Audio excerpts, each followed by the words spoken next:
Le résultat fut proclamé, Jean-Claude Convenant était élu président du comité d'entreprise avec une voix d'avance.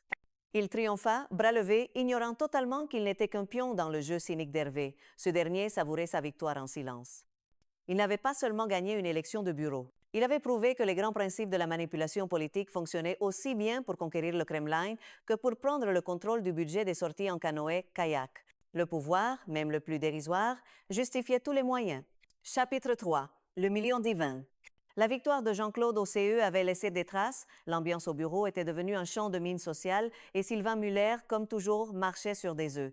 Distrait par la paranoïa ambiante, angoissé à l'idée de devoir gérer les notes de frais de Jean-Claude, qui promettait d'être aussi créative que ses arguments de vente, Sylvain s'installa devant son ordinateur pour traiter la paie du mois. C'est là, dans un moment d'inattention fatale, que la catastrophe se produisit. En saisissant la prime de vente exceptionnelle de Jean-Claude, ses doigts tremblants ajoutèrent 3 zéros de trop. La prime de 1 000 € se transforma en un virement de 1 000 €. Il appuya sur « Entrée » sans vérifier. L'ordre était parti. Quelques heures plus tard, Jean-Claude, sentant le besoin de célébrer sa victoire politique, s'arrêta à un distributeur automatique. Il inséra sa carte, tapa son code et demanda un reçu de solde. Le petit papier qui sortit de la fonte affichait un nombre si long qu'il crut d'abord à une erreur d'impression. « 254, 32. » Putain de machine, marmonna-t-il. C'est encore un coup de l'euro, ça. Ils savent même plus compter. La nouvelle monnaie était si abstraite, si peu familière, qu'un solde à 7 chiffres lui paraissait plus plausiblement être un bug informatique qu'une réalité. Il retira 20 € juste pour voir et demanda un nouveau reçu. Le chiffre était toujours là. Lentement, une compréhension primitive et extatique commença à poindre dans son esprit. Il sortit une petite calculatrice de sa sacoche et fit la conversion qui était devenue son obsession. 1 000 € x 6 x 555,7. Icable 6 559, 570 francs, 6 millions et demi de francs, une somme mythique, une fortune de star du rock. Putain, souffla-t-il. Même Johnny, il la passa sur son compte courant. La transformation fut instantanée. Le Jean-Claude commercial, le Jean-Claude président du CE, le Jean-Claude petit bourgeois de province évaporèrent, remplacé par Jean-Claude le magnat, le titan, le conquérant. Il remonta dans sa voiture de fonction, une Renault Laguna fatiguée, et retourna au bureau en trombe. Il fit une entrée fracassante, il ne prit même pas la peine de passer par son bureau. Il se dirigea directement vers celui de Jean-Guy Lecointre, ouvrit la porte sans frapper et lança, avec la grandiloquence d'un empereur romain congédiant un esclave. « Jean-Guy, t'es viré. »« Enfin non, c'est moi qui me casse. Garde ta boîte de merde, j'ai mieux à faire. » Avant que Jean-Guy ait pu articuler une réponse, Jean-Claude était déjà reparti traversant l'open space comme une tornade. Il attrapa Hervé par le col de sa chemisette. « Vévert, t'es promu. Tu deviens mon conseiller stratégique personnel. Fini les achats, maintenant tu vas gérer ma fortune. » Il se tourna vers le bureau de la comptabilité et hurla. « Sylvain, t'es promu aussi. Mon comptable personnel. Prépare tes valises, on décolle. » Sa première décision de millionnaire fut d'ordre vestimentaire. Il entraîna ses 2 nouveaux employés de force dans les boutiques les plus chères du centre-ville et s'acheta la panoplie complète du nouveau riche des années 2000, un survêtement en velours bleu électrique, une casquette de camionneur, Von Dutch, une chaîne en argent aussi épaisse qu'une chaîne de vélo et des lunettes de soleil au vert orange. Hervé et Sylvain furent affublés de tenues similaires, ressemblant à des otages déguisés pour une fête à thème de mauvais goût. Sa deuxième décision fut logistique. Il se rendit chez un concessionnaire de véhicules de loisirs et acheta, sans même négocier, le plus gros, le plus cher, le plus tape à l'œil des camping-cars du parc d'exposition. C'était un monstre de fibres de verre et de plastique, bardé de chromes et d'autocollants, représentant des couchers de soleil. Sa troisième et dernière décision fut la destination. Le modeste rêve de la Côte d'Azur était désormais obsolète. Il n'y avait qu'un seul endroit sur Terre à la mesure de son nouveau statut. Les mecs annonça-t-il en posant 3 billets d'avion première classe sur le capot du camping-car flambant neuf. On va à Vegas. Hervé, malgré son cynisme, était fasciné par la pure énergie chaotique de la situation. C'était une expérience sociologique en direct. Sylvain, lui, était blanc comme un linge. Il avait compris. Il avait refait les calculs dans sa tête une centaine de fois. Il savait d'où venait l'argent. Et il savait que ce voyage n'était pas le début d'un rêve, mais le prologue d'un cauchemar. Partie 2. L'Odyssée du Beauf. Chapitre 4. What happens in Vegas?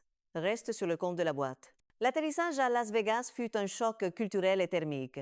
En sortant de l'aéroport, le trio fut frappé par une vague de chaleur sèche, comme si quelqu'un avait ouvert la porte d'un four géant. Pour Jean-Claude, c'était l'air de la liberté. Pour Sylvain, c'était le souffle de l'enfer.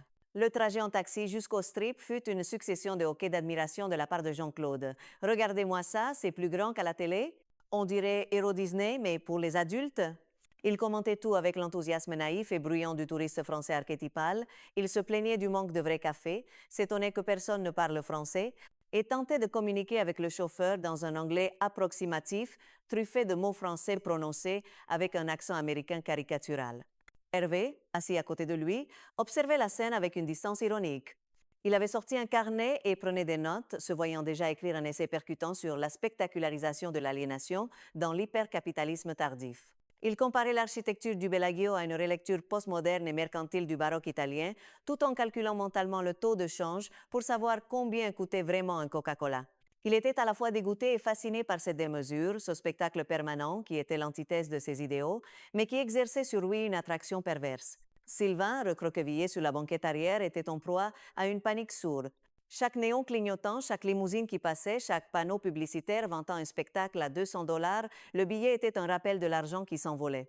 Il était le gardien d'un trésor volé et son voleur était un fou furieux qui jetait les pièces d'or par la fenêtre. Leur hôtel, le César Palace, avait été choisi par Jean-Claude pour sa ressemblance avec ce qu'il imaginait être la Rome antique. Ils prirent possession d'une suite si grande et si ostentatoire qu'elle en devenait absurde. Il y avait un piano à queue blanc dans un coin, une harpe dans un autre et une vue imprénable sur les fontaines du Bellagio. Jean-Claude, en peignoir, un verre de champagne à la main, se pavanait sur le balcon en criant « Je suis le roi du monde ». Une référence cinématographique qui fit grincer des dents Hervé. Leurs premières 24 heures furent un tourbillon de mésaventures comiques. Ils se perdirent dans le casino de leur propre hôtel pendant près de 8 heures, tournant en rond dans un labyrinthe de machines à sous et de tables de blackjack, un environnement conçu pour abolir toute notion de temps et d'espace. Au restaurant, Jean-Claude, voulant faire l'expert, commanda la bouteille de vin la plus chère de la carte, un Château Pétrus à 5 000 $. Après l'avoir goûté, il la renvoya avec dédain en déclarant au sommelier médusé « Ça vaut pas un bon Bordeaux, il est bouchonné, votre pinard ». Le soir, Jean-Claude tenta de mettre en pratique ses techniques de drague de commercial sur des showgirls blasés.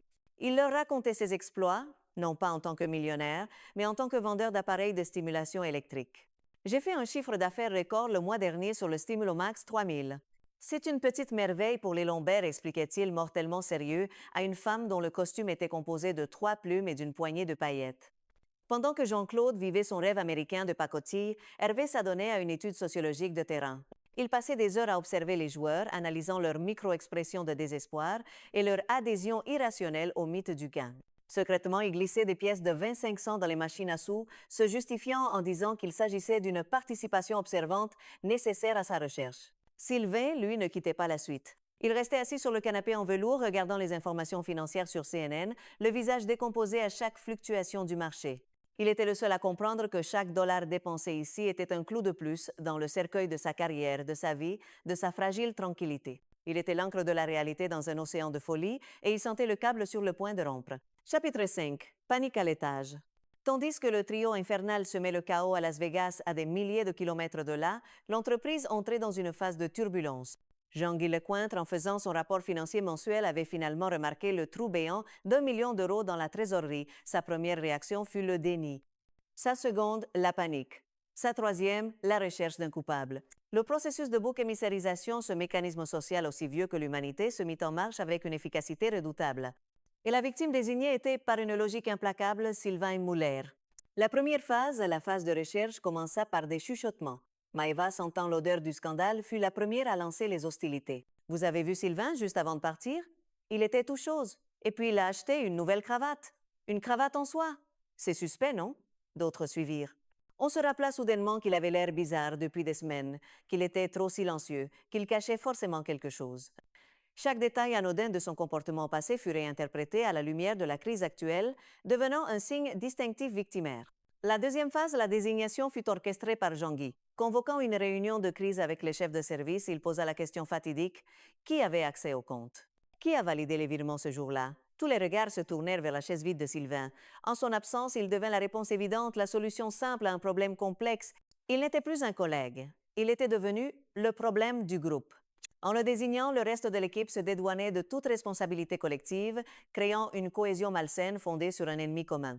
La troisième phase, l'exclusion, fut la plus cruelle. Bien qu'il fût physiquement absent, Sylvain fut symboliquement banni du groupe. Son bureau devint une zone interdite, un lieu maudit que l'on contournait. Ses collègues parlaient de lui à l'imparfait comme s'il était déjà parti ou pire, mort. On commença à lui attribuer toutes les défaillances de l'entreprise. Si la machine à café tombait en panne, c'était sûrement un sabotage de Sylvain avant son départ.